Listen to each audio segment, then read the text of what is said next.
गावावरून येतानीच ना गहू पण घेऊन आले होते. म्हटलं मोठी गाडी नेली तर त्याचा फायदा पण करून घ्या. त्यामुळे माझ्या बहिणींनी ना मला गहू पण दिले होते.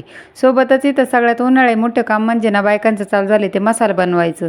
त्यानंतर मग उन्हात एवढं गव्हापाशी थांबले होते ना, एवढी भूक लागली होती कारण तिथं पक्षी येतात गहू खायला, त्यामुळे थांबले होते मी खाली. त्यानंतर वरती आले, जेवण करून घेतलं आणि हे बघा असेच पारव तिथं पण आले होते. त्यानंतर दुपारी सगळं गहू गोळा करून घेतला आणि रुद्र काही घरात खेळायलाच नको म्हणत होता कारण तो आज झोपलाच नव्हता. त्यामुळे संध्याकाळी परत त्याला आहे ना खाली खेळायला घेऊन आले आणि ह्या पोरांमध्ये ना तो कच्चा लिंबू आहे बरं का, म्हणजे सगळी पोरं आहे ना त्याच्यापेक्षा मोठा लिहित, पण तरी पण तो त्यांच्यामध्ये ना कसं तरी ॲडजस्ट करून खेळत असतो.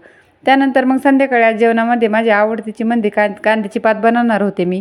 आणि मला ती ना लाल मिरचीमध्ये आवडते म्हणूनच मी लाल मिरचीत बनवणार होते.